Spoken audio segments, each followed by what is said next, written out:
everyone, welcome back to the Comic Book Theater. Jay here, and I'm accompanied by Cryptid, my cohort in crime, for another week. Sup? Um, we got a good bit of news this week. I think there's a good Oh, bit of news because a lot of the trailers came out.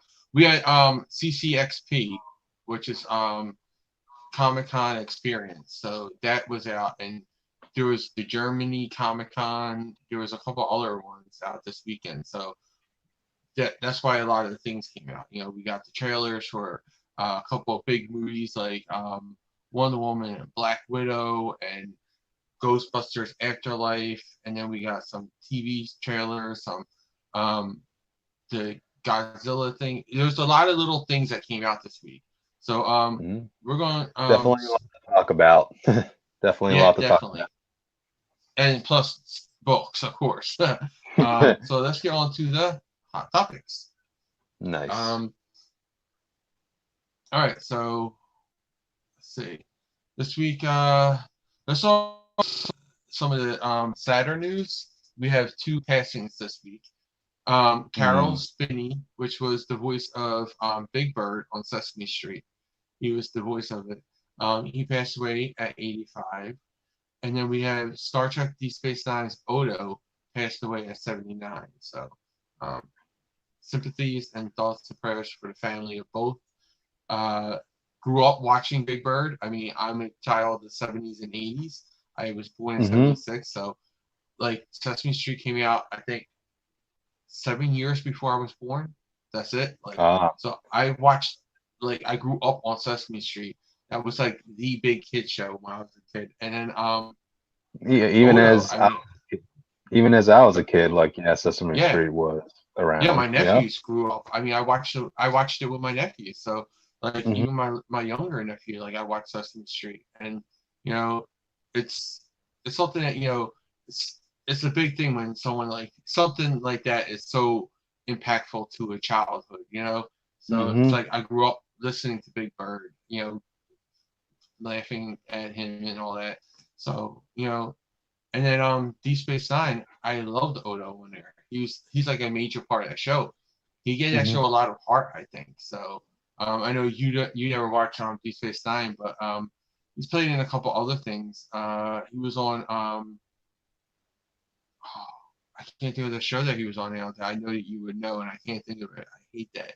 But he's been on a lot of things. He was a voice on Gargoyles, one of the Gargoyle characters. He was a voice of. Oh, really? Oh, really? A lot of Star Trek alum are on Gargoyles. Yeah, a lot of people from Star Trek are on Gargoyles.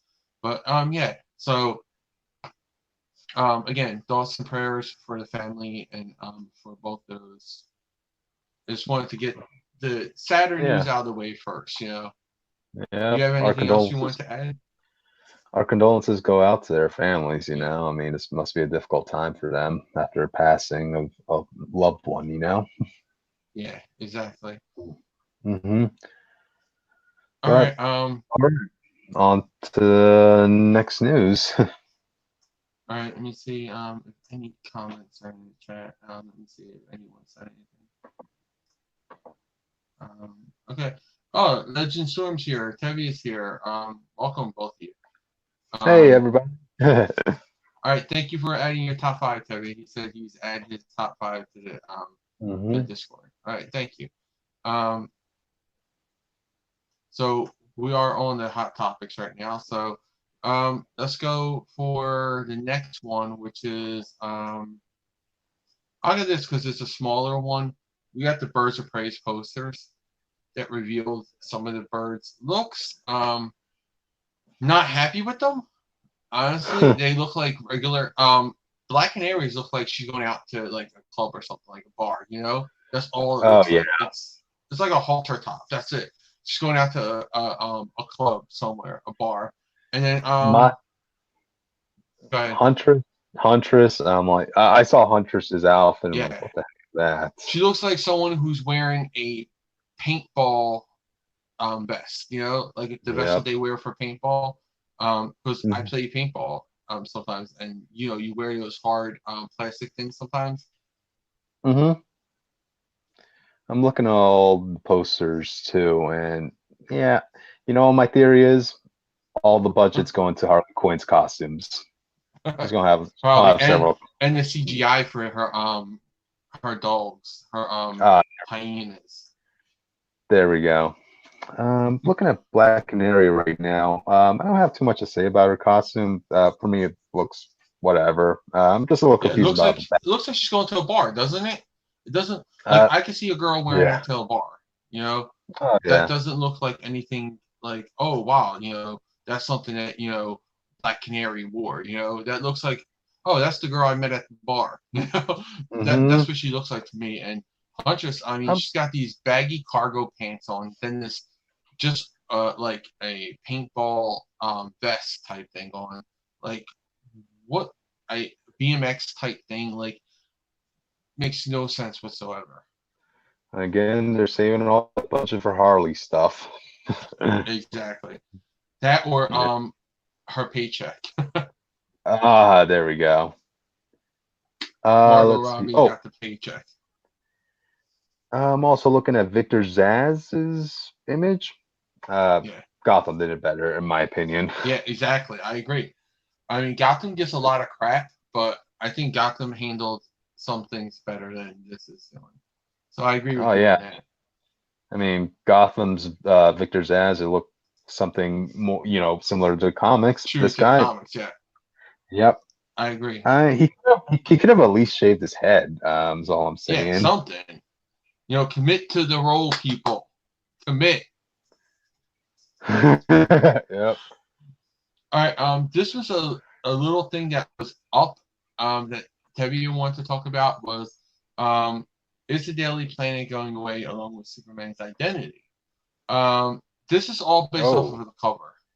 Just because the cover shows the Daily Planet blown up, like people are like, "Oh my God, the Daily Planet is going to be blown up," and there's no. It happens all the time, people, and it's a cover, and it's not even the main cover; it's a variant cover. So like, it's a variant cover. They do wow. covers do not mean what's in the book. Like you can have something on the Exactly. cover that's not in the book at all. It doesn't have to be related to that story. They just say, "Oh, this looks really cool. Let's slap that on the cover." How many times has someone appeared on the cover and it's not in the book at all? Exactly. I mean, Hmm. like trying to think of an example, like, Captain America's shield. How many covers has it shown his shield shattered and that Yeah, never happened, exactly. Yeah, So, it's exactly. Where Spider-Man looks like he's dead on the cover, but yet he never appears that way in the comic book. He's hmm never near the point of that in the comic book. It's the same thing. They do it all the time. yep. Um, all right. All right. This is a teaser that was up and then removed. So Stargirl had a teaser trailer up, like literally like a 5-second trailer, and it shows Stargirl, and I think it was either a guy and another guy, a guy and another girl, or two girls. I forget what it was, but it was like really fast. It was just like casual clothes, and then they took it down. So I don't know why they took it down, but it says something about the new generation. So I guess these are going to be the younger kids growing up that is going to be in the JSA that she's creating. So it looked interesting to me, but I want to know more about them. Maybe we'll find that out after she appears in Crisis on Infinite Earths. There we go. Yep. That's all my thoughts on that.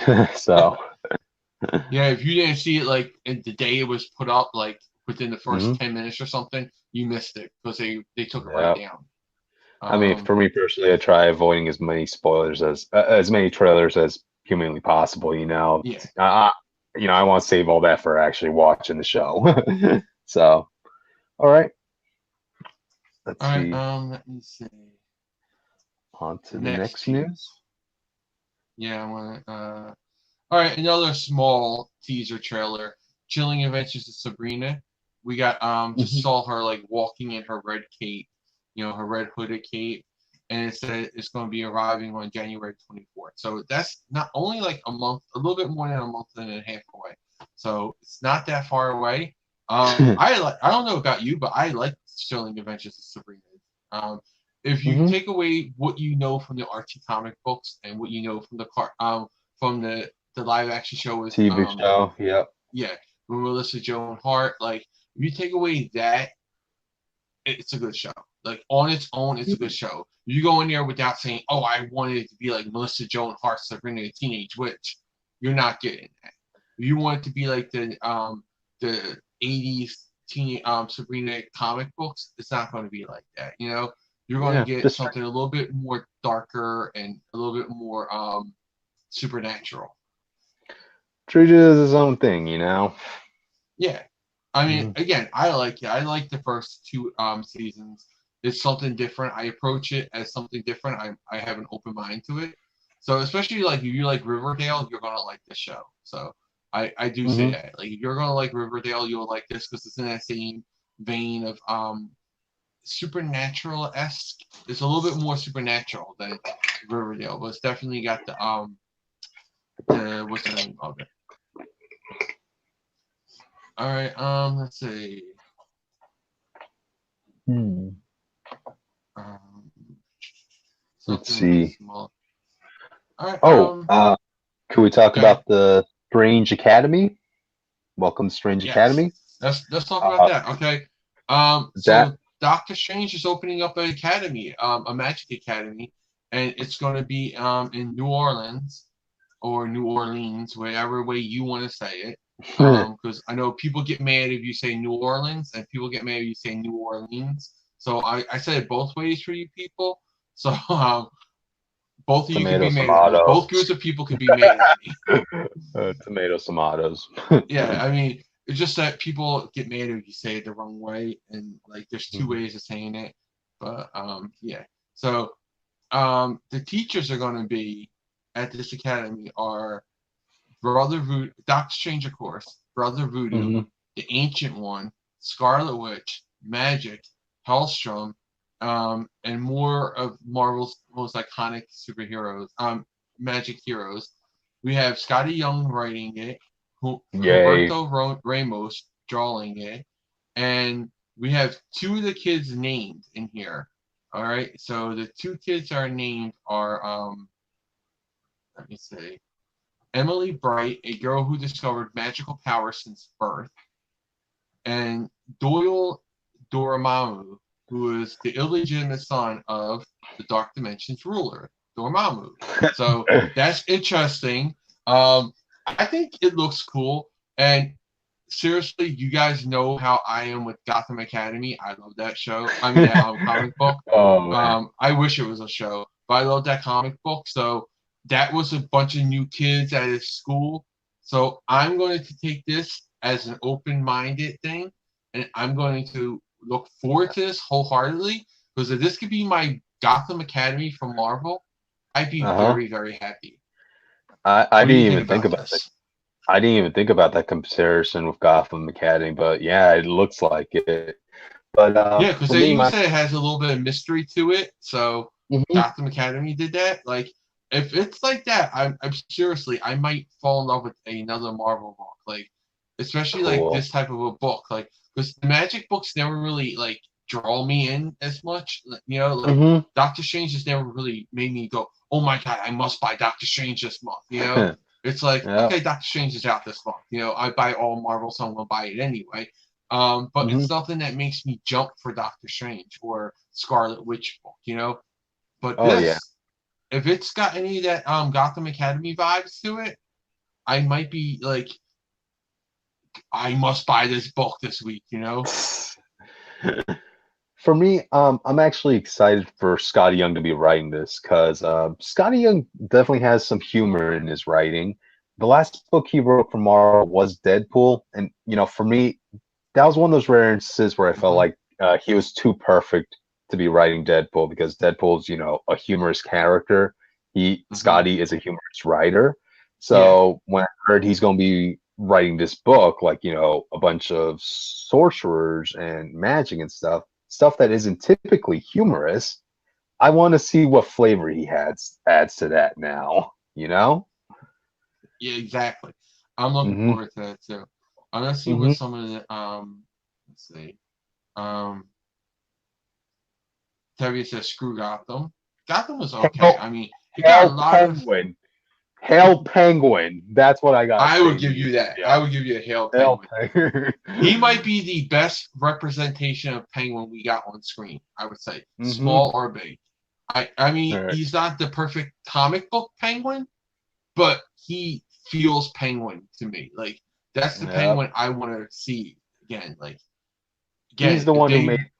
He's the one who made Gotham great. yeah, he did. Mm-hmm. Let's see. Arkham did it better. Tevye said, but Arkham isn't a TV show or a movie. We compared it to something that was Oh, actually filmed. hello. Arkham is just a game. So Hello. Can you hear me, Jake?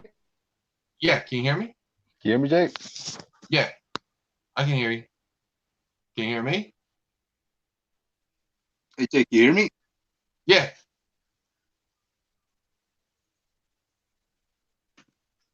Hello? Yeah, I can hear you. You're not moving, but I can hear you. Can you hear me? Yes. Oh, All right, now you're moving again. can you hear me? Yeah. Okay, yeah. Sorry, we were lagging there for a second. All right. Oh, and he's off. So he'll be coming back in a moment. But let me get some more of these. Except the Superman Truth cover was legit. Some are legit. I'm not saying all covers. I didn't say all covers are like, oh, they're not true. Okay. Okay, welcome back. Yes. I'm not saying all covers aren't true. Okay. I just said not every cover is indicative of what's in the story. That's all I'm saying. Like, not every cover is like, oh my God, that's going to happen in the book. A lot of covers, I would say like at least 75% of the covers are not true to what's in the book. Mm-hmm. Especially variant covers. Like you're going even deeper into that territory when you get to variants. Because variants don't have to have any indication of it. They're just wherever the artist wants to draw. They commission a variant cover and then they stick it onto any book that they want to. Like they'll say, oh hey, or draw a Batman cover, and they'll draw a Batman cover and that would stick onto a random issue of Batman or something, or Detective Comics. They just commission books, covers from them, those artists. Look at the New 52 Superman, doomed awful covers. They were bad, yes. So this may happen. Again, we're not saying it won't happen. It may or may not happen, man. I mean, come on. It's just covers. Yeah, and plus, my prediction is still that we're going to have everything wiped out anyway, because it's going to be a crisis. Next year is the anniversary of Crisis on Infinite Earths. They just did the show. They're doing the show this week and in January. So I think we're going to get that little event. There's no way they're not going to like pay homage to that. They're not going to be like, oh, we're not going to touch that. It's 35 years. They're going to do something for it. Mm-hmm. All right. I'm looking at Legend Storm's comments. Gotham Penguin is the best Penguin. Exactly. I agree with that. Make Gotham great again. Vote Penguin for mayor of Gotham. They actually had a season about that, actually. Yes, they did. His whole campaign slogan was "Make Gotham safe again." Which is ironic because he's part of the reason why it wasn't safe. Oh my God! And I love that clip that you shared on Discord with him killing his aunt. No, his stepmom actually. Yeah, stepmom. I'm sorry. After he made her eat her kids. I was like, you said they tasted the same. I guess his kids do taste the same. Oh my God! All right, so let's go on to the next. I cannot praise that Penguin enough, Yeah, I mean, I've been saying that. Like when I saw Gotham, I was just like, okay, I wasn't really excited for it, but when I saw Penguin, I was like, this is what they should have led with. This is what all the promotion should have been. Penguin story. I don't care about Fish Mooney. I don't care about anybody else. I want Penguin. Like, screw calling it Gotham. It's called Penguin. I would have been deep into that. All right. Okay. Let's go on to the last comic book news, which is The new Dawn of X team that we talked about last week, it has been revealed. It's the Hellions. That's the Hellions. That's what they revealed it to be. It was a reveal 2 a day until Friday, and then they revealed the final 2 or the final 3, I think. And we got the big team. It's the Hellions. And in this team we have let's see. Havoc. We have Wild Child, Nanny, Orphan Maker, Empath, Scalp Hunter, Mr. Sinister, Psylocke, and Havoc. So we were right about Havoc, Psylocke, and that's about it. Because we did not say any of the others. I forgot about Wild Child. For some reason, it looked like a girl silhouette, so I was thinking like a girl. I don't know why. And I think you did too, because you said about Rain. What's her name? Wolfsbane. Oh, Wolfsbane, yeah. That's my guess would have been. And I was thinking, that could be her, because it looked very female-esque. Mm-hmm. It's weird that they put Wild Child in there, and Orphan and Orphan Maker and Nanny, like those are characters I wouldn't expect to be in here, but they are. And I understand now why they say it's the team that like you've never seen before, and it's cool to see Empath back. The Hellions. Honestly, my favorite Hellions was not actually Hellions. It was the Academy of Hellions. They did Academy X years ago. They did a book called Academy X, and they were squads, training squads. And one of the Emma Frost's training squad, her little group of 6 students was the Hellions. So I thought it was a great book that was. And this looks interesting to team up. Like, it's going to be interesting seeing Psylocke and Havoc deal with these characters, especially Mr. Sinister. So. Oh yeah, I mean, I can't say any single one of these characters I'm a huge fan of. But just Havoc. Honestly, out of the ones that are there, Havoc's the one I'm the most fan of because I like the Summers brothers. So. Right. All right, so let's go on to another piece of news. All right, Tigra and Dazzler animated comedy, the animated series that was supposed to be on Hulu, is on hold because Hulu was supposed to be pulling out from it. So, this makes sense with what they're doing. They might save it for Disney Plus, because Hulu is going to be for the PG-13 above PG-13 stuff for Disney. Any of their properties that they own from Fox Studios or anything like that. Anything that they make on those platforms and anything that's going to be over PG-13 is going to be on Hulu. God, they'll even come back. I'm getting lagged. Okay.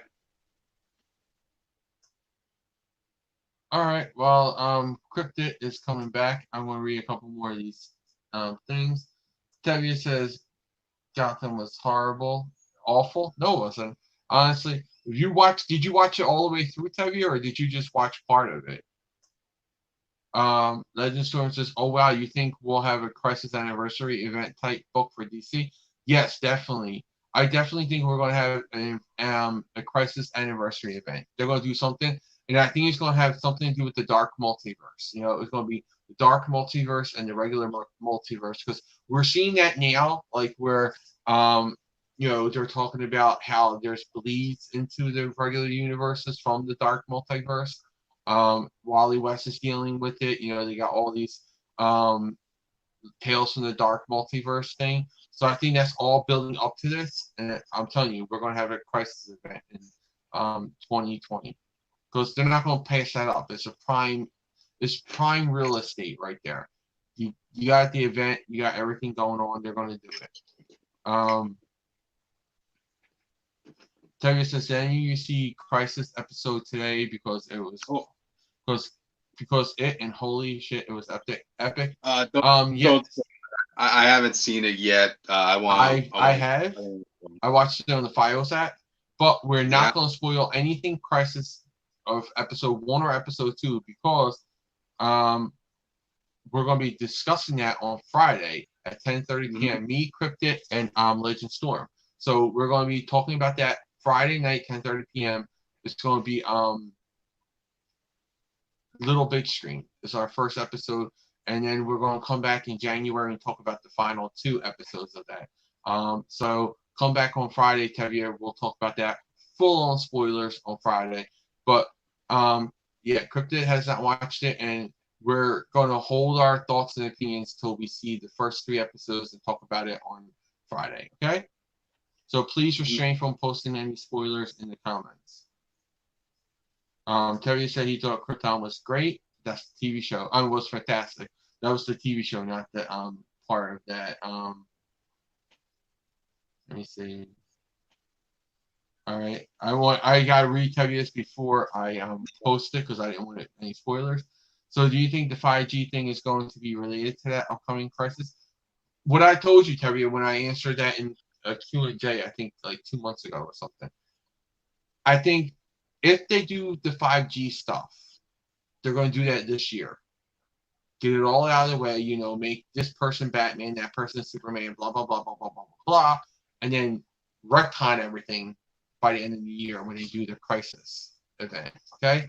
So I think if they do 5G, it will be coming up, and then they're going to go into the crisis. So, and hello? Yeah, can you hear me? Can you hear me? Can you hear me? Yeah, I can hear you.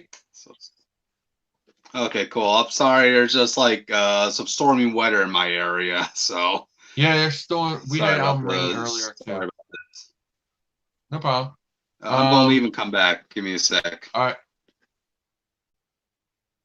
And he says, "Wait a minute, Doomsday Clock. I thought that was going to lead to a crisis. It could be a part of that crisis. There could be multiple things that are going to lead up to this." And then he says, "Oh, I was hoping I can join you guys for that discussion for Crisis on Infinite Earths." We'll see. Friday comes. Okay, Tevye, maybe you can join us. Okay, we'll see. Okay. Welcome back. All right, let me go back to this. The weather is not on my side these past 2 weeks. Hey, it happens. I mean, technical difficulties happen all the time. All right, Supergirl, there's an image on set where she's revealing her identity to the public. She's like, she's got like a press conference type setup, the pedestal with all the microphones and all that, and then you see her she's Karen, and she's ripping off her shirt, and she's got the Supergirl costume underneath it. So, Supergirl's revealing her identity? I mean, don't have any other context for that but that. So, I don't know. I don't like everybody knowing everybody's identity when they're heroes. Right. I think some people should be secret identities. I think Superman, Supergirl, those should be it. Those should be secret identities to me. Well, we'll see how it's handled, Mm-hmm. All right, a little bit of crisis related, maybe not. Mark Guggenheim promises an announcement in January. He was supposed to make an announcement this week or last week, and then he was told not to. So the announcement is going to be in January. Whenever that is, it's going to be in January. Now, that could be something crisis related. It could be something another show related. It could be a new show's coming out. There's so many things that they could be talking about with this, but we have no idea. We have no context of an idea, So we'll find out in January, and we'll talk about that on Hot Topics when that comes out. Cool. Hopefully it's good. Hopefully it's good news. Yeah, hopefully. All right, next piece is Peter Sarsgaard is cast for the Batman, and a lot of people are saying he's going to be Harvey Dent. What do you think? I think he would look cool as Harvey Dent. Um, honestly, I don't know what this guy's been in before, so I don't want to judge him yet. Let's see. Let me I see. think this. I Let's know he's been see. in a couple things I watched, but I can't think of it offhand. Gotcha. I know he's been in a lot of things. So he's pretty popular and all. So Mm-hmm. Wonder, will um, he gain weight? Will he gain weight for a role? this one I don't think you really need to gain that much weight for because it's Harvey Mhm. Dent. You don't really have to. Let's see. He was these are in production, post production. Capital, Mr. Jones, The Sound of Silence, The Lie, The Looming Tower, Loving Pablo, Wormwood, The Magnificent Seven, Jackie, Black Mass, The Slap. That's why I think I've seen him from. Oh, Okay. okay. Yeah, I think that's the one I really remember him from. All right. Yeah, I think we just need to see something more about him. We don't even know what he's going to be, but chances are he's going to be Harvey Dent. So it Okay, does look cool. like they're adapting the Long Halloween, which I think would Hmm. be really great because I said I want the Long Halloween made into a movie. That's like a perfect movie for Batman. It has everything in it. Have you read that book, The Long Halloween? Unfortunately, I haven't read The Long Halloween. I mean, I heard about that story arc mentioned whenever somebody talks about like, what's a great Batman story? Long Yeah, Halloween. I highly recommend you reading it. Like, if you want to really get a good Batman story, that's a really good one. Gonna have to check that out. Put it on the list. All right, another thing that came out is a small little sample they showed us. It was at a con. They just showed it really fast, which is some footage from the new Godzilla vs Kong movie. Hmm. And they show a big ass King Kong, like he's Godzilla sized King Kong. So this isn't a smaller version of King Kong fighting Godzilla. This is Um, equal big guys going at it. So I'm, I'm happy about that because Kong Skull Island. I love that movie. I don't know mhm. how you felt about that. If you Yeah, saw that I or not. enjoyed it. I I, enjoyed it. I I loved it. Like especially if you see it in IMAX 3D, that's an experience right there. Hmm. The last Godzilla film, I liked it. I Yeah, liked it for all the giant monsters fighting each other, which is what you want in a Godzilla film, right? yeah. I think people get too elitist with certain movies, and I think Godzilla was one of those movies where people got very elitist. But they're like, Oh oh, yeah. they were nitpicking just to nitpick. So I Uh thought huh. Godzilla was okay, and I did really enjoy Kong too. I really did enjoy that. So Kong Let's Go Island. So I hope they explain how Kong got big because in Kong Skull Island, I don't think he was Godzilla sized though. In Kong Skull Island. I hope they do explain it. I hope that that they really do connect them, or maybe Godzilla got small. Oh, okay, okay. Yeah, I mean, maybe. either way, I hope they explain either one.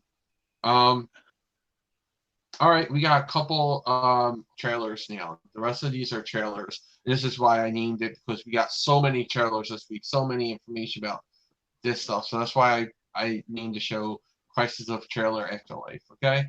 Um, let's see. We got the Boys season 2 trailer, which looks really good. But you know what I like about this trailer? They don't give you What? really any spoilers in it. Hmm. You can watch this trailer and That, be like, what is that? You're excited for it, but you don't like, oh my god, you just showed the best scene. Like oh, there's no moment where you're like, oh, you just showed the best scene. imagine that. I hope more studios pay attention to that. Yeah, I think this is a really well done trailer. Again, what's his name? I can't think of his name. The Superman analog. What's his name? Homelander. Okay. He's like it starts off with him like with blood all over his face and everything, but we have no context on why he has that. Why does he have blood all over his face? You know, we had no idea. That's what I want in a trailer. Something that gets me excited, but doesn't tell me what I'm excited about. You know. Mm-hmm. Did you see The Boys season 1? I didn't see The Boys, I'm afraid. So. It's a good show. You should check it out one day. Yep. All right. The next one is Ghostbusters Afterlife trailer. Oh, I saw that trailer. What did you think? Think about it? For me, I never got into the Ghostbusters, but like taking it as it is, you know, from a guy who's not really a big Ghostbusters fan, you know, I thought it was okay, you know. Mm-hmm. Like, I mean, I'm aware about the controversy of the last Ghostbusters film. I think everybody's aware of that. You know, was that broke everything. Like, I don't even think like you had to be online in the genre or anything. Like, you just know because that made everything. Like, that made news. That was on the news because of what happened with what's her name the girl from Saturday Night Live. I can't think of her name right now. I know which one you're talking about. Yeah. Yeah, and I love her when she was on Saturday Night Live. Leslie Jones. She left Saturday Night Live this season, but I loved her on there. I thought she was like funny. But so I wonder. I wonder how Ghostbusters fans reacted to this trailer, because for me it looked fine. You know, I might liked actually it. watch this. I grew up with the Ghostbusters, so like, you know, you're a generation younger than me, so like you grew up in the 90s. I grew up in the 80s, so I grew up with the original Ghostbusters. Which I want to say this, and it's going to hurt a lot of people, and I don't care. But Ghostbusters is not an awesome movie. It was fun for me as a kid in the 80s, but it's not one of those movies. I'm just being honest. I'm being real. It's not one of those movies that age well, you know? Like, it doesn't age well. When you're older and you're watching, you're like, okay, that's very silly, you know? But as a kid, it's freaking awesome, you know? And I think this movie makes it so you still got that wonderment of a kid, but you can enjoy it as an adult, you know? So that's what it looks like from the trailer. That definitely appeals to both of them. So that's why I like the trailer. I thought it was one of those rare times where it's a franchise that was like, when I was a kid, I loved it, but as an adult, I'm like, I nitpick it more now. As an adult, I nitpick the original Ghostbusters, and Ghostbusters 2. Even back then, people nitpicked that. But this looks really good. I mean, I like the legacy part of it. I like that they're keeping, you know, who the grandfather is a secret, even though we all know who it is.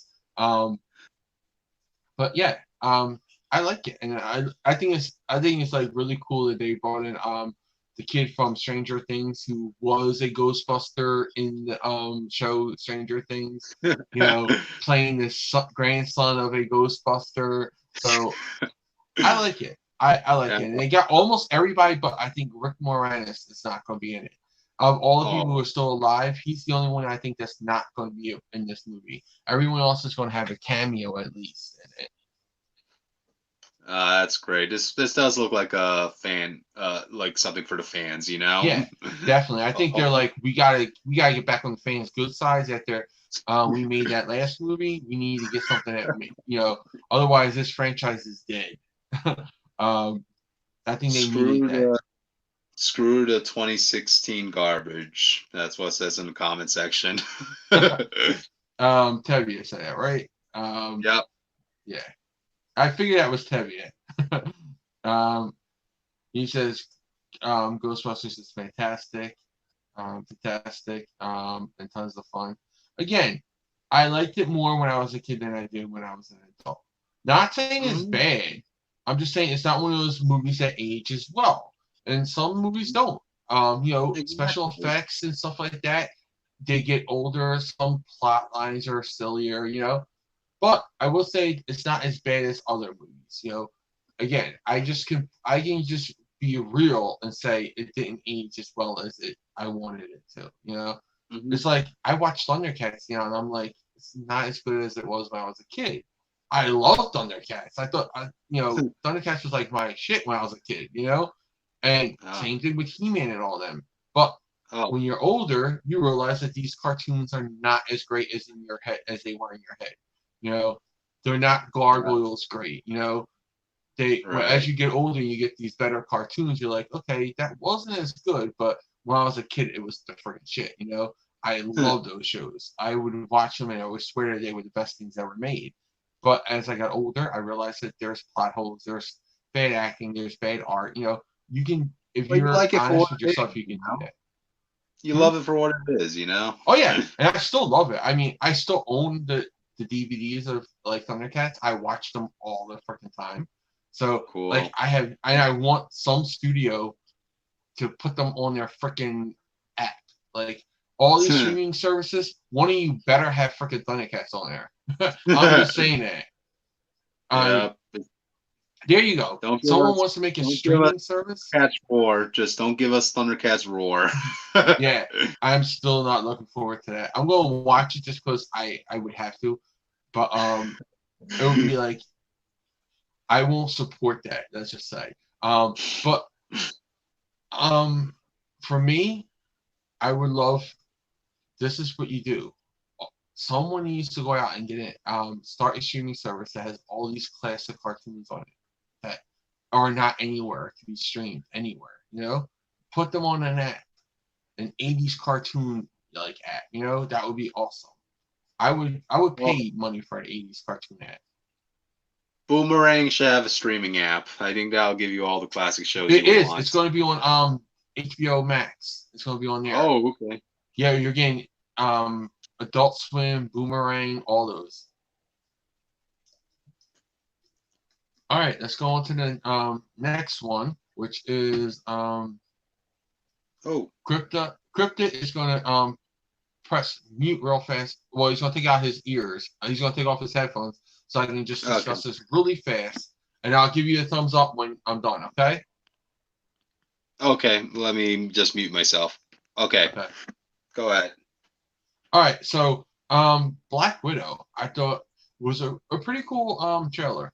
I like seeing some of what they're going to do with it. It takes place after the 2 years between Avengers and Winter Soldier, I think it is. So it takes place during that time. I want to see what they introduce to it, Red Guardian and all that. I think it looks funny, the costume, because it doesn't fit him exactly. But that's about it. So I thought it was a good trailer.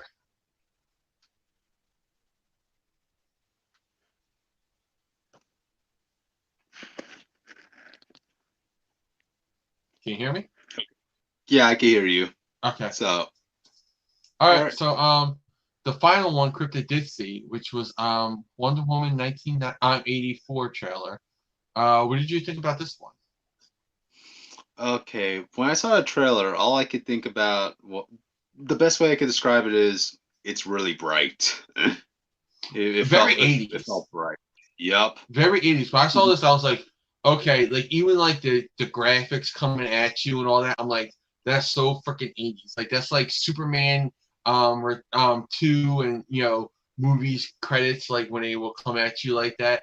I was like, this feels very 80s to me. Like it has the vibe of the 80s. And I thought if you're going to make a movie set in the 84, go with it, go Yeah. wholeheartedly in it. And I liked it. I liked what I saw with it too, like the action and adventure. I like that. Wonder Woman in the gold costume. Never thought I would see that, like in live action. Never thought I would see her in that freaking costume What with did you the think of the gold wings. costume? Very true to the comic book. It's very Okay. true to the comic book. Never thought I would see it in live action though. Again, I just never thought it would be done in live action. And I think I think it kind of looks cool. So the trailer made me excited for Wonder Woman. I love the first Wonder Woman movie. I thought it's DC's best movie that they came out with. I loved Wonder Woman 2. It was so great, but I'm a little bit worried about how bright they're making the second movie though, because I liked the first movie for how serious it was, Mm-hmm. for the time, because one, it's going to be a serious tone. You can't really go Yeah, that lighthearted. definitely. But to transition to the '80s in a more brighter setting, kind of has me worried a bit, to be honest. It does worry me a bit. I can see So, that. I can see that as fair. I can see that as a fair concern. mhm. But I think that they just went with that for this trailer to make it fun and 80s like, to do that 80s vibe up. And I think once we get into actual movie, I think it's going to be a little bit deeper. I think we will get into the deeper stuff. Okay, cool. Hope for the best, Yes, always. Although one thing I am kind of curious about is Steve Trevor there coming back. How did Yeah. that happen? Well, that's one of those things that makes me, I gotta see it. Like, I like that the trailer did not tell me how it happened, Okay, So I like that he's there, and then I'm like, okay, what's going on? Let me know, tell me. But I gotta watch it to see it. So I like that about that. I hope they don't spoil that before the movie comes out. We got Okay, like fair 6 months. We got 6 months till that movie comes out. I hope they don't spoil that. Like, I want to be surprised when I watch that movie and why he's back. Yeah, I mean, this is probably going to be the one and only trailer I'm going to be watching of Wonder Woman. But I still want to keep that suspense for the movie. Mm-hmm. Yep. All Let's right. see. Looking at A comment couple section. more comments. Yeah, a couple more comments real fast. Legislatum says, after doing some research into the events from this year, I predicted that the next crisis will most likely begin in January of 2020 and it will set up when Doom War ends. I don't think it will start in January. I think we're going to have different things for at least the first half of this year. We're going to have they're going to experiment with things like maybe have Luke be Batman, or something like that. All those 5G rumors that we're having, someone else's Superman or whatever, we might have that stuff. Superman's out as Clark, Clark Kent's out as being Superman. But I think after that, they're going to go into the crisis mode. So I think that's going to be after that. I think it's going to be late summer. It's going to be like a summertime event, maybe fall, like sometime around like this time. We're going to be like into the event already. This time next year, we'll be into the event already. And I think maybe end of summer, beginning of fall.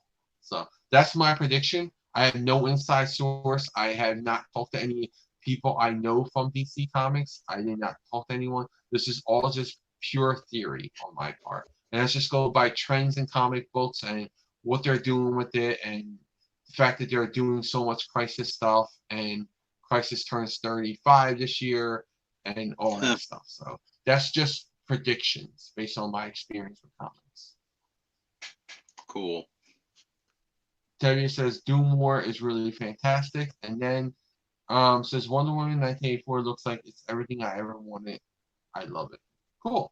I hope we all honestly like what it is, because whenever I see any movie, I want it to succeed. Like a comic book movie, I want them to succeed. So I hope definitely. we all get something out of it. Gotcha. All right, let's go into our top 5. Nice. We're gonna start with our least favorite. So, Cryptid, what's your least favorite? My least favorite, sadly, it's Black Cat #7.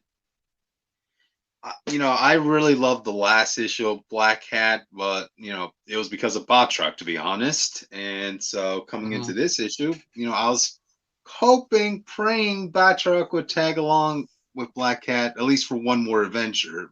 Yeah. Nope. I know that was what you were saying. That's why I was one of your most anticipated. He was like, I hope he's in there somewhere. Mm-hmm. It was like a one-time deal. He was like, I'm in, I'm out. Yeah, it was literally just a one night stand. That's how the last issue ended. Yep. So, the issue itself, nothing really grasped me. It was Black Cat, saving her mentor, and we get a bit of history into the Thieves Guild, and that's really it. Like, I'm not gonna be picking up the next issue because, well, which is sad because you really enjoyed the last issue. Oh yeah. Last issue made me want to see more Bot Truck, honestly. Yeah, I agree. It made me want to see more of him too. So. So yeah, that's all I got to say about Black Cat. Okay. Mine was X-Men #3. It's just Oh, okay. these feel like, again, the characters don't feel like they're themselves, and X-Men so far with 3 issues in it, it doesn't feel like there's any connectivity to anything. It just feels like here's a story.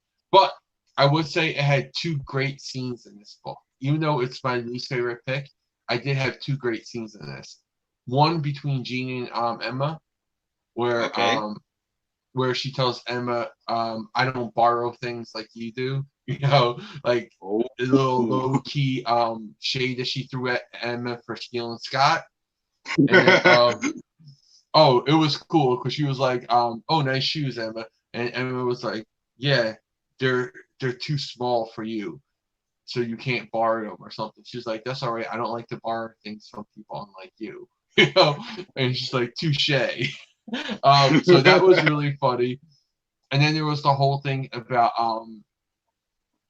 Shaw, when he was going into these like old geriatric ladies, and Cyclops got a little joke in there. So I'm sorry, no, not that part. It was that was an okay part, but it was the part where they insult Emma.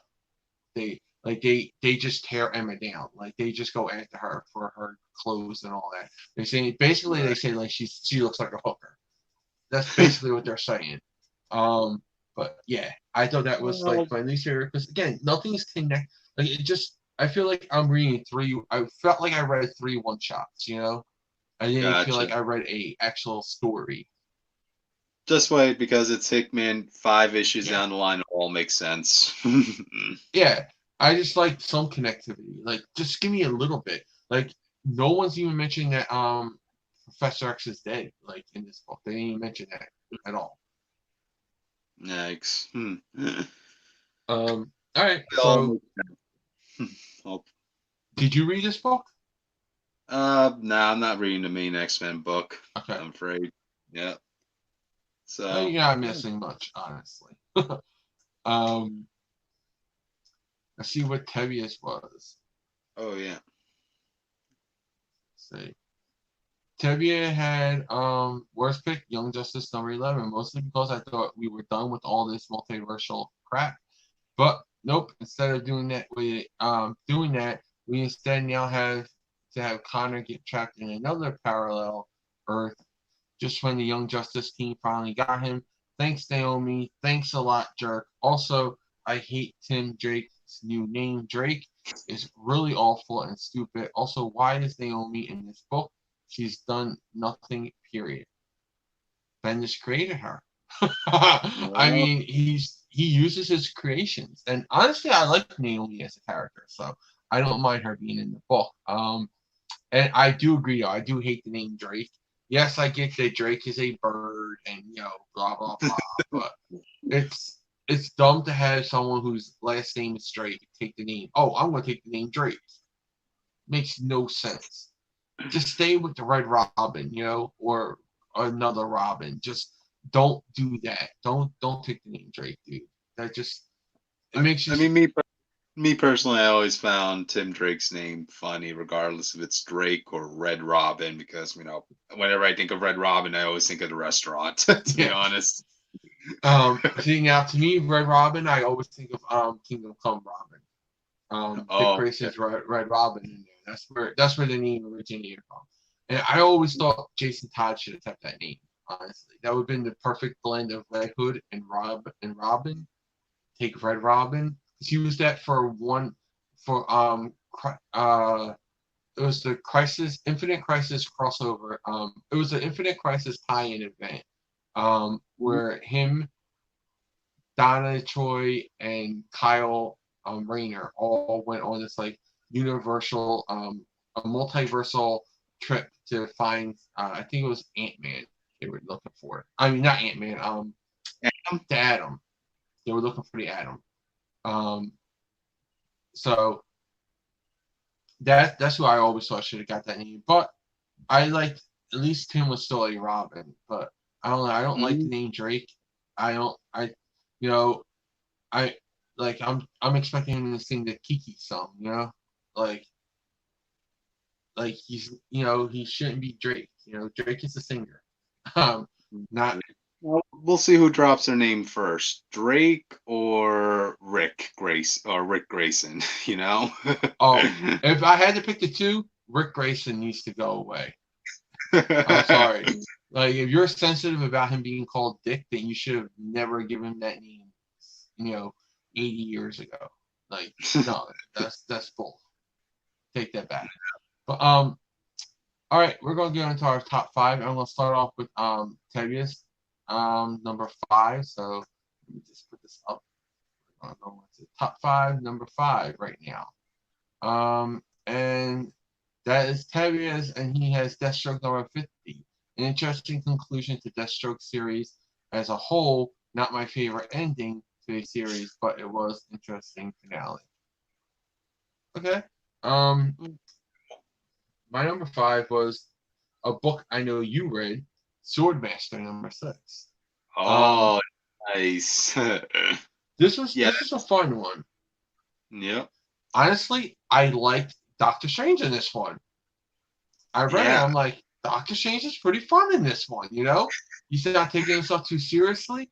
But then I'm like, is he really Doctor Strange? Because there was times where he made you think that he's not Doctor Strange, by some of the things he was saying. But by the end, you do realize he still is Doctor Strange. But yeah, I had fun. And if Swordmaster's sword is mystical, maybe he could wind up at Strange Academy, to learn to control his magical sword. I mean, come on, bring me some Swordmaster. Give me some more Swordmaster. This is an ongoing now, but I'm good with him being more books, because anything that gets those future fight characters in more books, I'm all for it. So gotcha. My Agents of Atlas characters. Swordmaster, except for his sword, apparently, which is so ironic. I liked it though. I thought this was a really solid book. What did you think about it? I liked it too. I actually like both stories in this issue. Me too. Yep.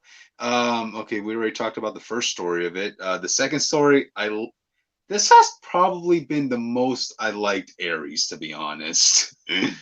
Like, I like douchebags, but Ares has been a character I never really liked. And he's like, this is son. He's like, hey, that's my boy. Yep. That was funny. You caused the war, son. And son's like saying, yeah, I learned from the best. Yeah. Oh, I am your son. Come here. I like that. I thought that was funny too. Yeah. And I gotta love Shang-Chi. I mean, like, I love that character. I've always loved him. So to see him get love, and I love him and Swordmaster in their relationship. They got nice chemistry, those two. Oh, definitely. Hopefully, when Shang-Chi's show or movie comes out, he'll get his own series, and we get to see more of Shang-Chi. Hopefully, Swordmaster could tag along. Yeah, definitely. If we get a Swordmaster and Shang-Chi book, I'm happy. Like, I'll be happy with that.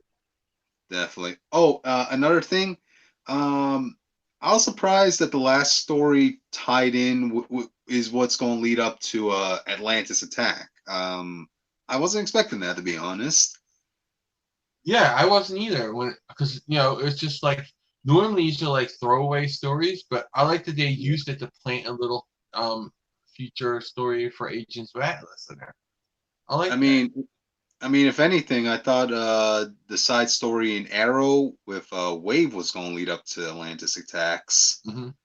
But yeah, because you would think that, because water, exactly. You would think it makes more sense, but I like that they did that. So I'm glad there's connective tissue between Swordmaster and the Atlantis attacks now, because when I heard that the next adventure for Agents of Atlas will be up against Atlantis, I was like, well, not their next one. That's their one. First they got Incoming, then they got the Atlantis attack okay. But yeah, regardless, when I heard about that, I was like, what purpose do those two have together? They don't really have anything in Atlas and Atlantis, so I'm glad this Swordmaster issue, filled in the gap. So Me too. Cool. Oh, and apparently I'm right with you on that one. and apparently they're done with the second story now. That's where this story ends. Next issues are going to be on centering around the first story now. With Swordmaster's origin. So Mm-hmm. look forward to that. Oh, cool. Like full issue now. That's cool. I like these books. I think these are really cool books. Like what is it? Swordmaster and Arrow both have ongoing series. They're both ongoings. They're not mini series. So I'm Nice. excited about them.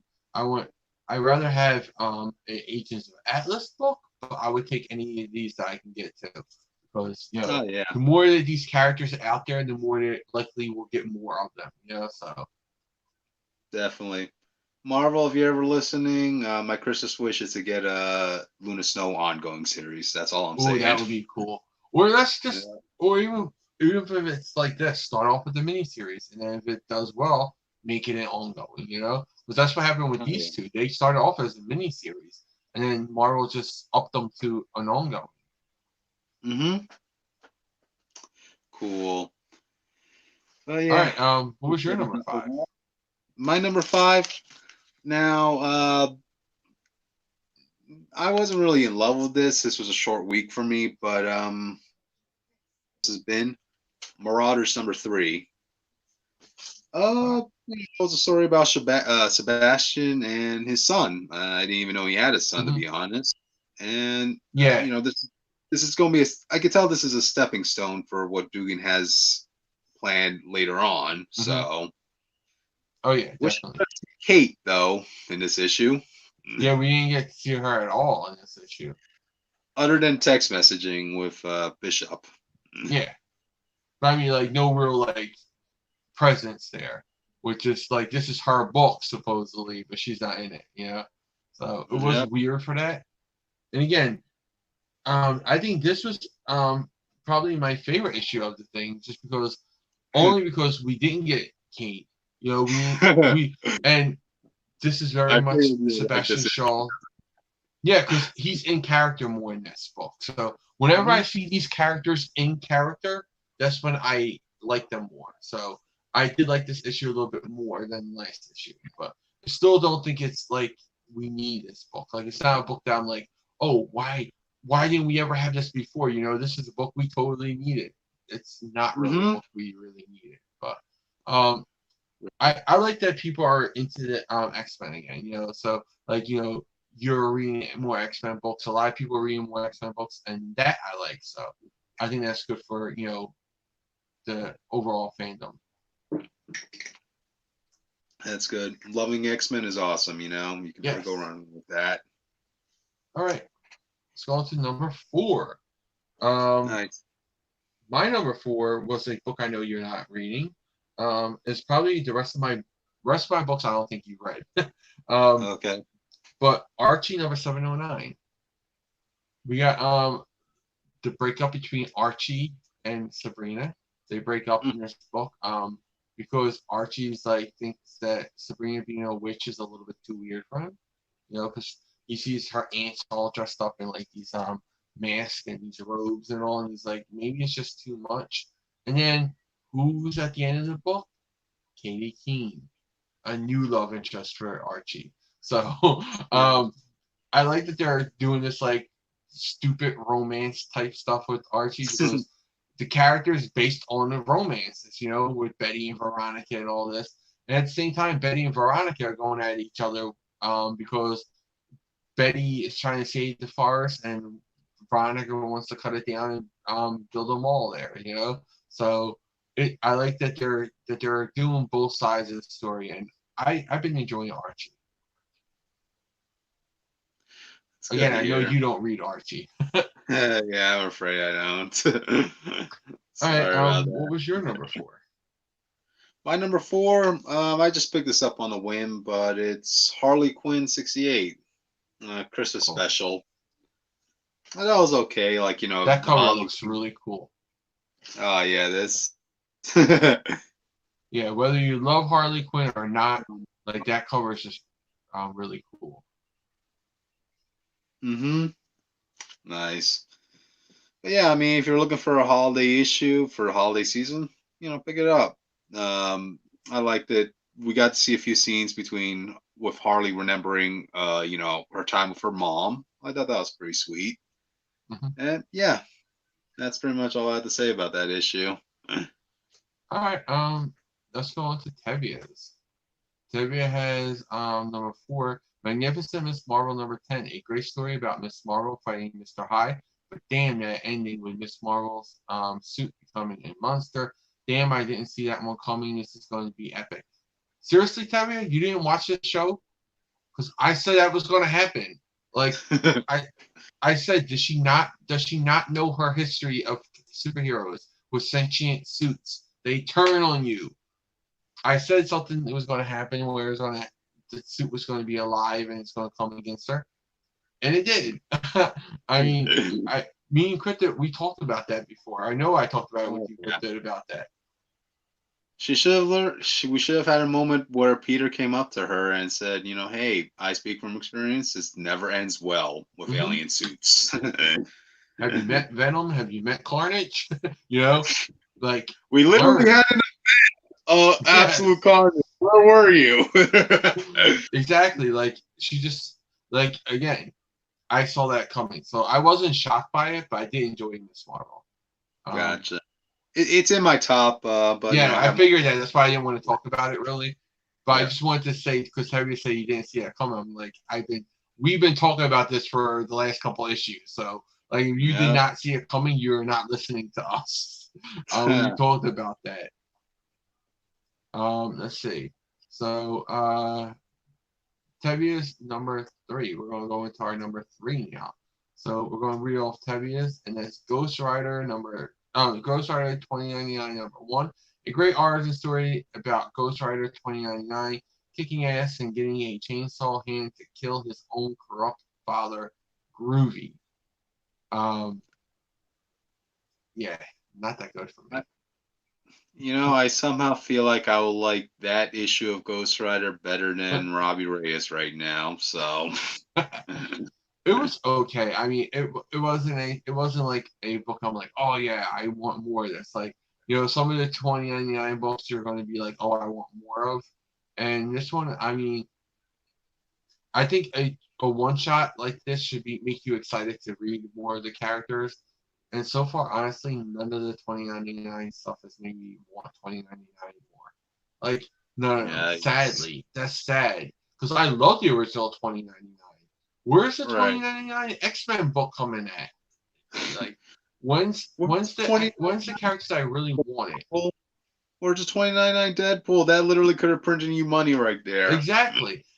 I loved her. I thought she was good. The best one so far, honestly, is not that great because it's creepy, but I like the twist that they did with it was the Fantastic Four because I would like to know more about them. Who does Herbie kill next? I want to know. But all right, what was your number 3? My number 3 is Napoleon Dynamite number 2. I don't know if anybody's read this. I did.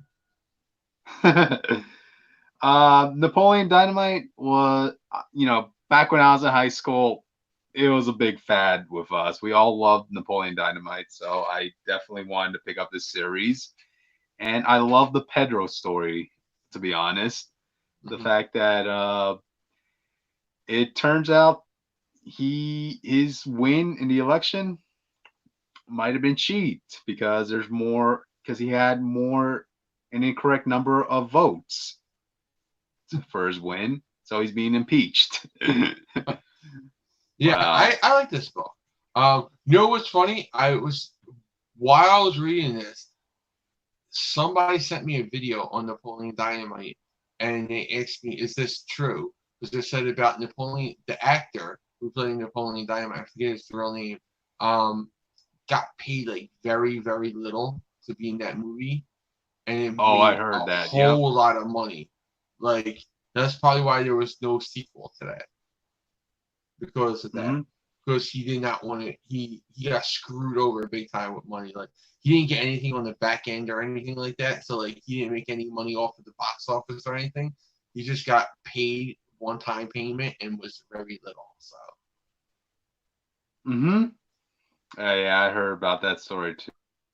What was his name? What was It the was just actor's funny. I name? was reading John this book something. when someone sent me that. Huh. What guy doing anymore anyway?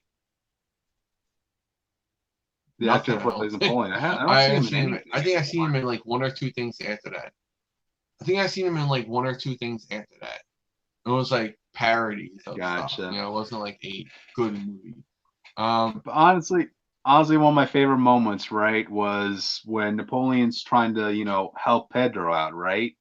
Mhm. Everybody's kind of roasting Pedro at this moment for not responding to these allegations that he cheated to win presidency. So in response, Napoleon starts drawing pictures of Pedro, in a very masculine, dominant form, and Yeah. with these machismo slogans beneath it, almost like a dictatorship, basically. And he gets called out on that. Let me see Yeah, if I I thought could. this was a fun book. Like, if you like the movie, definitely pick this up. It's a spiritual sequel to it. Here's one. I don't know if you guys can see it. I Wait, won once, let me make this a little bit and I bigger. will always win. I thought these were funny. Yeah, I thought the art was nice too. It's got the fun feel art. Mhm. Yeah, that's all I got to say about that book. Okay. Mine was Daredevil number 14. Again, Oh, Daredevil okay. is freaking awesome. If you're not reading Daredevil, pick him up. Like this book has been on all cylinders. Um, Daredevil is getting back into it. Matt's getting back into it. He's talking to the cop. I forget his name. And he's telling him like, we gotta. I know you're a good cop, and the city is going to hell. And there's a gang war going on because Fisk doesn't want to be doesn't want to be the kingpin anymore. So everybody's fighting over for who's going to be in control of the mob, the underworld, and Yeah. cops are corrupt. We gotta ferret out all these corrupt cops, and we gotta do it. And I like it. I love this. They tore Daredevil down. They stripped him, and now they're building him up to where he's going to be a better person. Um, and I like it. I thought it was really a good issue. I think they're really doing a great job with Daredevil right now. It's a low key book that a lot of people like. This is seriously an under the radar book because after the series ended on Netflix, no one's really paying attention to Daredevil anymore anywhere. So pick him up. Like seriously, you want to support a good book, pick up Daredevil. That's good to hear. I mean, especially in the last run, I felt like Charles Soule's run on Daredevil was very hit or miss with that run. But I've been hearing a lot of Mm-hmm. great stuff about this run of Daredevil. Oh yeah, So definitely. Yeah, yeah. This is definitely so good. I literally go through this and I'm like, yes, yes. I'm like going through page by page. I'm just like enjoying it. And then I take it after I read a couple more issues of other books. I might go back and reread the book again just because I enjoyed it the first time. Like that's how good it is. I'll read it twice in 1 week. So and Kingpin, like he's having like this existential crisis. Like I love that. Like Kingpin story is so cool. Like he killed a guy an issue or two ago, and now he's dealing with that because he's changed as a person. But like it's like every time I try to get out, they pull me back in, and he's like going through oh, that. He's going through that like, but he's internalizing it all. So like he just through like everything. Like it's really well done. Like you really need to read this book if you like Daredevil at all. Read this book. Or you just want a good book. This is a good book on its own. definitely one All to right. check out. Nice. Yeah, definitely. All right, so Right, going number on to the two. top two. Hmm. I want to start off with mine, which is again a book I know you didn't read, which is Mighty Morphin Power Rangers and Teenage Mutant Ninja Turtles #1. This is Hmm. a good book. The Power Rangers are doing their thing, the Ninja Turtles are doing their thing. Ninja Turtles are fighting some Foot Clan, and Tommy's there. Tommy kicks Wrath right in the face and like knocks him Ooh. out, like knocks him like this, like he's startled, and everybody's like, uh-oh, like Wrath doesn't play. You'll get the best of Wrath. So like he really hates Tommy now. And then Tommy takes the Foot Clan and they leave. And he's sent to a warehouse to get some kind of technology from there. And the Ninja Turtles show up, the Power Rangers show up because Tommy morphs, and that's when they're like, oh, now we know where Tommy is. And they teleport there. They think the Ninja Turtles are monsters from Rita. The Uh-huh. Ninja Turtles think, whoa, you guys are Power Rangers. You're supposed to be good guys. So it's like this is one of those situations where you understand why they would mistake each other as bad guys. Because the Ninja Turtles seen like the Green Ranger before he morphed steal something. So they're like, oh my god, the Power Rangers are bad. And then Mm-hmm. the Rangers are like, okay, Rita sends down these ugly monsters all the time. These look like monsters. This is definitely a monster of the week type thing. So, Right. but then Donatello and Billy are having like this conversation. Donatello's like, so how do you morph? And this is good, like, and they're like, they're fighting, and Billy's like, what? When did Rita supposed to start talking about this stuff? Like we're fighting. you know. So I it's really a thought fun book. as a good team, honestly, Billy and Donatello, but that Yeah, sounds interesting, actually. definitely. They're gonna pair up. I bet sometime down the road. But yeah. If you like the both teams or either of these teams, good book to read, and also way better than the TV show version of the between In Space and the Next Mutation. Way better than Oh that. yeah, I remember that crossover. And anybody who's asking, no, um, Venus will not be in here because she's not in the comic books, and what's her name is not in here. I can't think of her name right now. Jenica, the female Ninja Turtle, the new one. She's not in this one. Hmm. So it's just the four Ninja Turtles and the 6 Power Rangers. Okay. All right. Good. So All right let's then. go on to Tevius, number 2. Oh Oh, I no, I'm didn't say sorry. my You're number number two. 2. You're number My 2. number two. Yeah. My number two is the Magnificent Miss Marvel #10. Okay. That was my number 6. Okay. Cool. So yeah, it continues off of Kamal of what happened in last issue, right? Mm-hmm. One thing I gotta say about Bruno, like, what the heck, man? Like, when he got to talking to, I forgot his name, Kamal's brother. Yeah, I can't Well, think of his name. yeah, like he's freaking out. Like, his dad is possibly going to die, and his sister's Mhm. nowhere to be seen. Like, why aren't you here, Kamal? And then he runs into Bruno, and Bruno tells him, "Oh yeah, I kissed your sister." I'm like, dude, what the heck? Yeah, you don't tell, especially like him, because like he's very much a by the book Muslim. Like he's very by the book, Hmm. like, and he doesn't want Kamala, dating anyone or this and that. So like he already told you how that is going to go down. Like so, but I like that he was like, okay, I'll process that later. I told you Okay, don't do yeah. that. I gotta go be with my mother about my father right now. I gotta go support them. You go get my sister, and don't kiss her again. I mean, like, I like how he did that. He wasn't like over. He didn't like go, oh my god, and go after Bruno or anything like that. He was like, you know what? I have a family. I gotta take care of my family first. But Oh yeah, don't do that definitely. again. You know.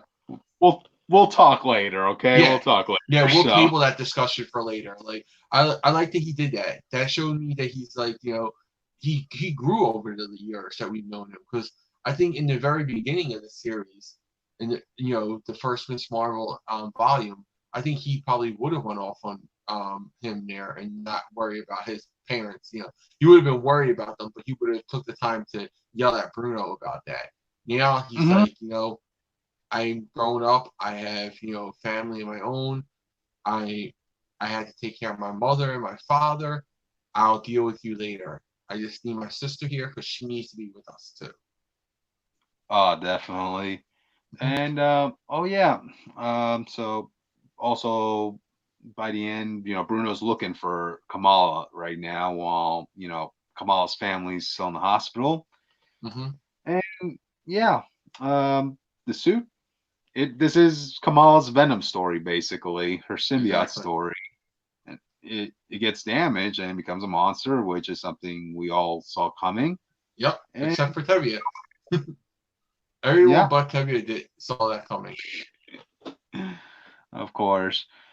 So I'm interested in the next issue because I'm imagining Bruno is going to get himself involved in this little Oh skirmish. yeah, definitely.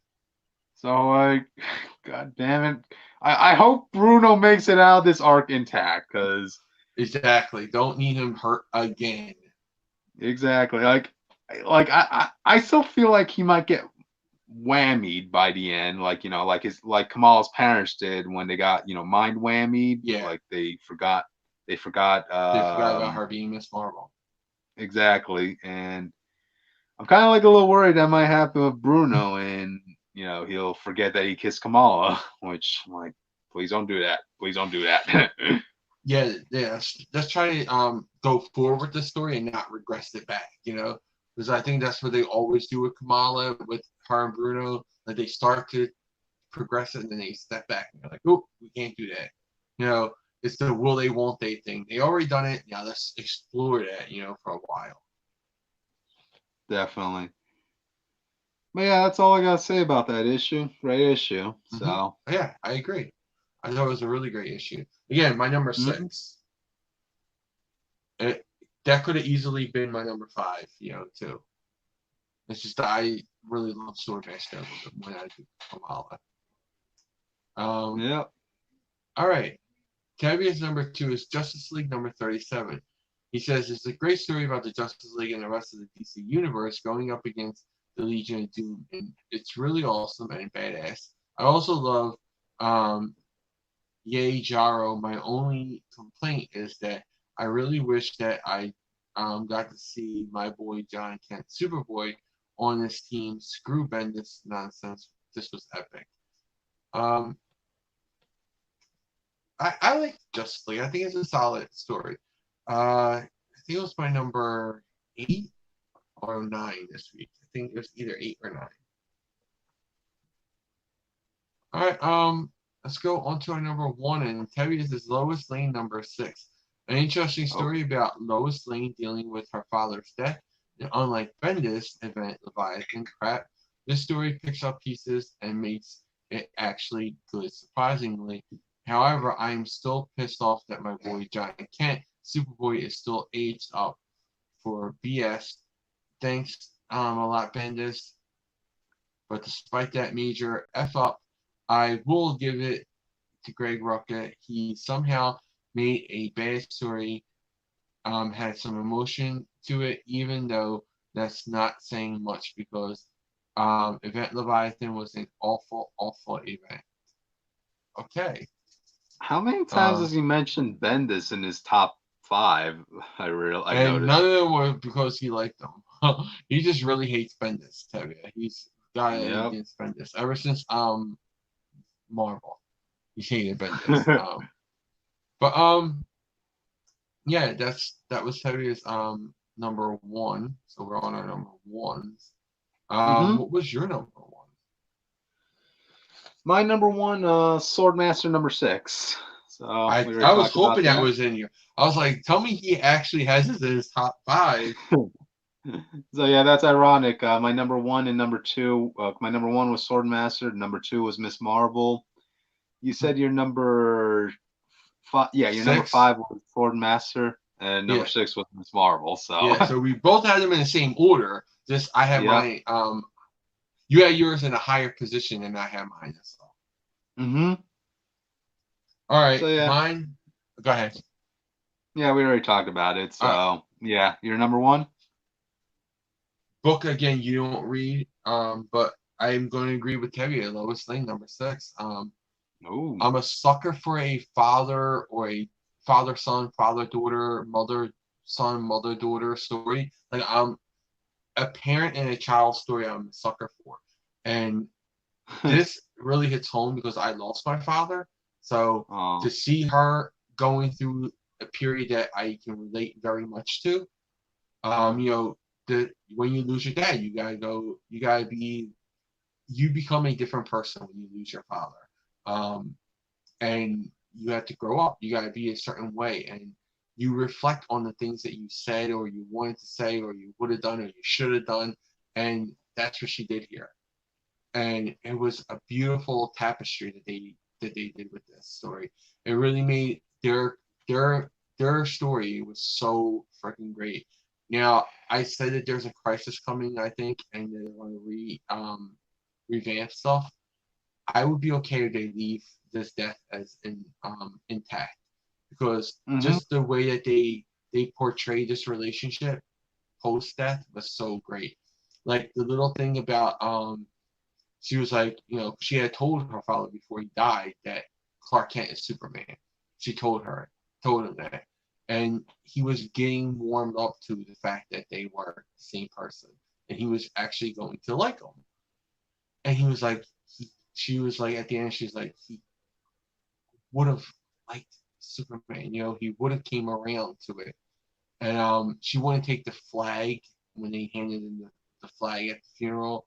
Like Clark had to take it, and her and her sister had a moment where Lana's like, I mean, not Lana, Yeah, why I know. can't I think of Lois's I know like what you're sister, talking about. I Lucy, just can't remember her Lucy. name. Yeah, I couldn't think of Lucy. her name, Lucy. Lucy's like, why couldn't you just take the flag? Why did you have to make it about you? Why couldn't you just do this for Dad? And Lois like, because he would never forgive me for doing that. Like she did it for her father, but Lucy thinks it was for her because her and Lucy and his relationship was a lot different than her and Lois, his and Lois. And Clark took that for her, and it was a beautiful melancholy thing. Like again, the way that they wove this story about her and her father, it was completely freaking realistic. I loved it. So touching. Definitely one of my favorite issues of the year. Like, I honestly got this in as a nomination, one of my nominations for issue of the year, just because of this issue. So great. I thought it was so well done. Greg Rucka proves again why he's such a great writer, though. If you haven't read anything by Greg Rucka, definitely go try him out because he's a writer I think you're going to enjoy, honestly. Mm-hmm. Wow. Sounds like such a great issue, man. It was. And like you don't really need to know anything outside of like that her father died. That's all you really need to know about this. It tells you everything you need to know. So like if someone wants to pick Oh, this so up this just is for this this is like a issue, you this is can. like a one shot, right? Or it It's could it's function a as one. it's a part of the book, but it's very one shotty because you don't really need to Okay. know anything except for Lois Lane lost her father. He died in the event Leviathan. But they also go back and they tell you little things about their relationship and about what's been happening lately with them. So like you get all those little story beats in there. So if you never read Lois Lane and you don't know anything about, you find that all out. But it's a really well done story. So if anybody wants to try it out, like even if you don't read Lois Lane regularly, pick this up just for a well done story. It's like such a beautiful piece. All right. Great to hear. To get back up beat. What was your cover of the week? Cover of the week, the Harley Quinn one. You can't get more upbeat than this. That's actually my second cover. If I had another cover, but I went with the Turtle variant Rangers covers for the Teenage Mutant Ninja Turtles, the ones where they're holding the helmets. I just think Uh-huh. it just looks so cool. You know, the Ninja Turtles with the Ranger helmets, they just look fun to me. Like, and it costs you so much money because you gotta buy each and every one of them, which I am. So like, I buy the regular cover and then I buy all those variants for the Ranger helmets. So they cost me a lot of money, but they're well worth it. Hey, as long as it's worth it, you know? You're happy. Yes. How about your three most anticipated for next week? Oh, let me see. Let me pull that up. Hold on a sec. Okay, my three most anticipated: Arrow number 6, Captain America number 17, and New Mutants number 3. And that's it. I forgot to put that up. Most anticipated. And I spelled it wrong. Let me see this. I'm trying to edit it.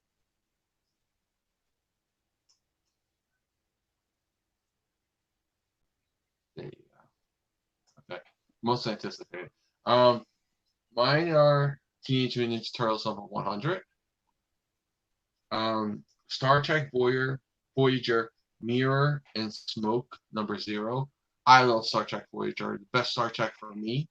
And then of course go Power Rangers number 26. So, yeah, I will also have a review up for probably all three of those on my channel this week. I'm gonna try to get all three of those done this week. So, Wednesday they'll probably all go up on Wednesday. So, because I love all three of these. Like Teenage Mutant Ninja Turtles is a good book right now. It's doing really well. Star Trek Voyager, again, my favorite Star Trek ever. And then go Power Rangers. I love Power Rangers. Even got this today. My little Lord Draken throne. This is the old Lord Draken. I'm waiting for the new one to come in, but Okay. yeah, Lord Zed. That looks nice, Lord man. Draken. They can sit side by side. So I'm waiting for the Lord Draken to come, and then this way I'm going to make his base, and I'm also going to do a tutorial after the holidays. I'm going to get it. I'm going to get the paint and all that stuff, and I'm going to paint them. So it'll be probably sometime in January, February, or something. I want to do a video on that to show how you sand them down and paint them. Those are 3D prints I got from your 3D print guy on Etsy. So if anybody wants to go buy them, go check them out. They're really good quality. Again, you just have to sand them down a little bit and paint them yourselves, which is great. But and there's a sale on it right now, a 10% off sale. So you want to go buy them, get them for 10% off. And what else? Oh, don't forget to enter the contest, the Crisis on Infinite Earths contest. You can enter that daily. We have a lot of entries, so that's really cool. You're going to get a Crisis on Infinite Earths 30th anniversary deluxe edition. You're going to get the 2-pack, which is really hard to get now, of Green Arrow and the Flash, and a Supergirl from the TV series. So you're going to get that. And this Friday we got Little Big Screen coming out with it's gonna be me, Cryptid, and Legends, and we're gonna be talking about Crisis on Infinite Earths parts 1, 2, and 3. That's 10:30 p.m. Eastern time. Next week we're going to do Comic Book Club, because it's like the weeks are just this month is just going by so freaking fast. Like, I know, right?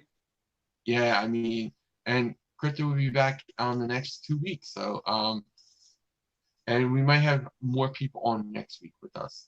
Or, I think we might have other people on next week too. So I'm going to check to see who can all join us. But yeah, you have anything else you want to tell them about where to follow you or what you want them to check out for you? Gotcha.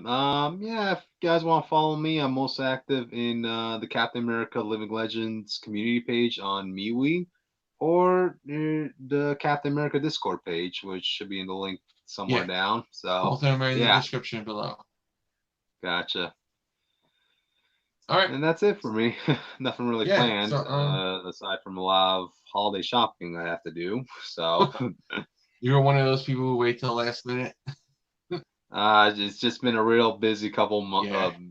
busy Oh, I month for definitely me. understand So that. That's why I yeah. like to do my shopping early and get it done, and then like I'm all done. Like I don't have to rush out. Like if I go and get anything, it's like okay, yeah, I want to pick this up. You know, it's while I'm out, I'll pick this up. It's not something like oh, I need to pick up. I need to buy this person. I've done all that. Like anything I pick up now is just gravy for other people. You know, it's like I'm just Mhm. adding onto it. So I'm one of those early shoppers, so that's why I don't have to put up with all that headache. Because I worked retail at Christmas time, so I I hate I hate Christmas in the stores. Like I worked here's how bad it is. I worked Toys R Us during Christmas time a couple of years, and I worked Yeah. Kmart layaway at Christmas time. So two worst jobs you ever want at Christmas time. I had those jobs when I was younger. So yeah, those are two of the worst jobs. And I thought like, oh, Toys R Us would be so cool. When I was younger, I was like, oh, I'm working at Toys R Us. That's so cool. No, it's not. It Wow. ruins the illusion for you. You don't want to be a Toys R Us kid after you work it there. But Oh yeah, yeah. thank you everybody for joining us. And again, tune in next week.